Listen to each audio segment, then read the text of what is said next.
कुछ महल में खामोश रहें और अल्लाह ने कहा सलाम करके जाएं, जो वो जज्बातियत उठी हुई है ना यूं करके ठंडा करें उसको। मगर कुछ दुश्मन ऐसे होते हैं जिन्हें उन्हीं की फक्की उन्हीं की देनी पड़ती है, जरा उस टाइप उनको उन्हीं की टाइप की उतनी % की फक्की देनी पड़ती है क्योंकि उन्होंने ठंडा नहीं होना है। जैसे मैंने बताया जज़ाओ सय्यिअति बिमिस्लिहा, कुछ खराब चीजों को उतनी ही खराबी से थोड़ा सेट किया जाता है। मोमिन साधु नहीं होता, समझदार होता, जालिम भी नहीं होता, मगर समझ को पता है कि ये ऐसे नहीं होते। और कुछ ऐसे होते हैं जिनको तो ये अगर उसको पता ही नहीं है कैसे होना है ये, तो बहुत नुकसान हो जाता है इंसान का। कुछ लोग 8 साल से तकरारन एक चीज कर रहे हैं, अगरचे वहां थोड़ी सी स्ट्रेटेजी बदलने की जरूरत थी, थोड़ा सा तरीका बदल लेता निकल जाता। अगर मेरा घर मेरी जिंदगी, मुझे तो दुनिया ने उठा के फेंक दिया जब मैं आया इस तरफ, मुझे तो इन मदरसों ने पाला। शेख आतिफ की बुनियाद यही मादरे इल्मी से हुई है। मेरे पीर बैठे हैं सामने, मौलाना अतीकुल्लाह साहब बैठे हैं, मेरे उस्ताद बैठे हैं, लखवी साहब कराची में हैं। हमें तो दुनिया ने उठा के फेंक दिया, इन्होंने ही संभाला।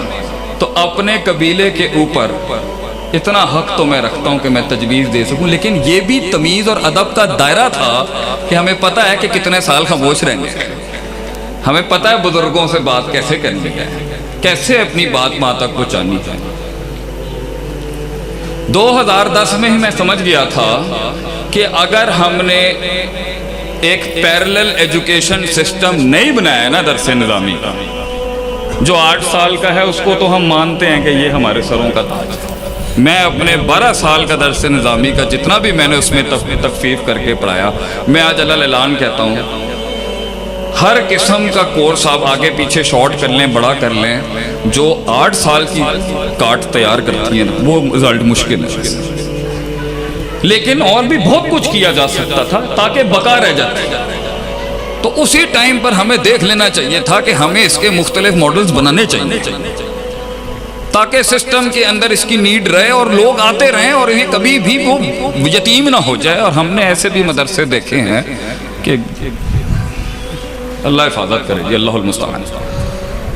तो इल्म बता रहा होता है आगे क्या है और पीछे क्या है और दाएं क्या है और बाएं क्या है। इल्म से उसको वसवसों की पहचान हो रही होती है। सुम्मा लाअतियन्नहुम मिन बैनि अयदीहिम व मिन खल्फिहिम व अन अयमानिहिम व अन शिमाइलिहिम, ये इल्म बता रहा होता कि ये ऐसी नहीं है, ईंटें पक्की करता है। तो बहुत सी तहरीकें इसलिए नहीं कामयाब हो पाई, बहुत से जमाल उस कमाल तक इसलिए नहीं पहुंच पा रहे, बहुत सी जवानियां वो वहां तक जो चाह रही हैं जो नहीं पहुंच पा। इसका मसला ये है बेटा कि वो उसूल नहीं आते। आप उसूल वो सिर्फ असातिज़ा से, मुताल्ले से, मुशाहिदात से, तजर्बात से। और तीसरी चीज, अक्सर लोगों को इल्म तो आ जाता है और तस्किया भी बड़ा मजबूत होता है, मगर हिकमत की कमी है कि कहाँ दलील का इस्तेमाल करना है, कामों को किस तरह सर अंजाम देना है, कितना रुकना है, कितनी खामोशियां हैं, किस तरह से मामले कर ले।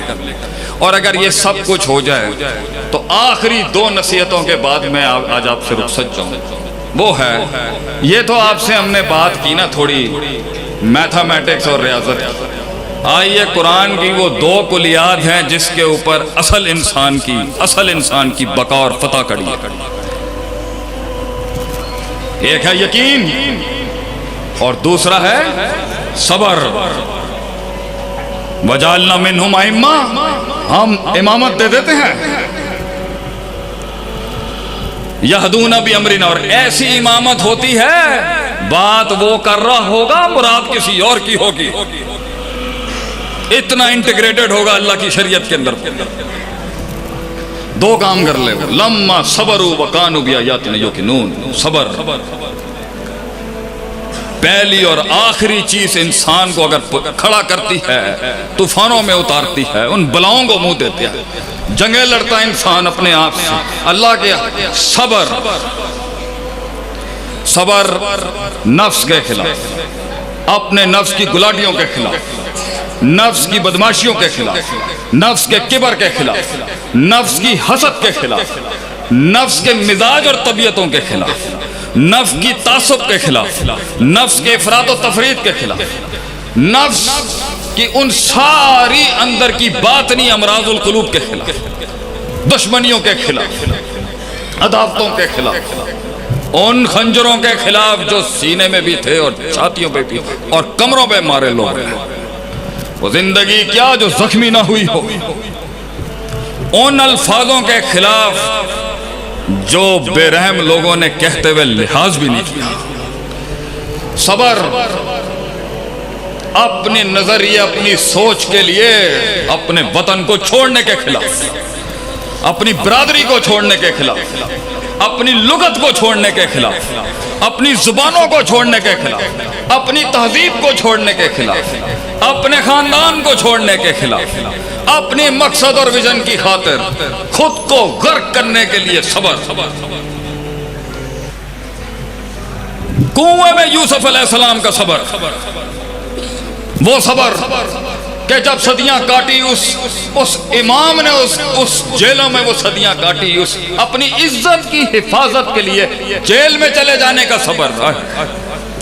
और उसके बावजूद भी सदियों के बाद जब एक को रिहाई मिली तो उन्हें किया, बादशाह ने जाके कहीं कि मेरा भी ये मसला है, मैंने ये काम नहीं किया, वो भूल गया, लोग भी तुझे भूल जाएंगे। सबर, दुनिया भुला देगी तेरी मेहनतों को। सबर, औलादों की उन अपने शागिर्दों, औलादों, अपने मातहत लोगों के उस बदतमीजियों के खिलाफ सबर। उस्ताद का वो जो कद और काठ है उसको ना समझ, उस उस्ताद का दर्द।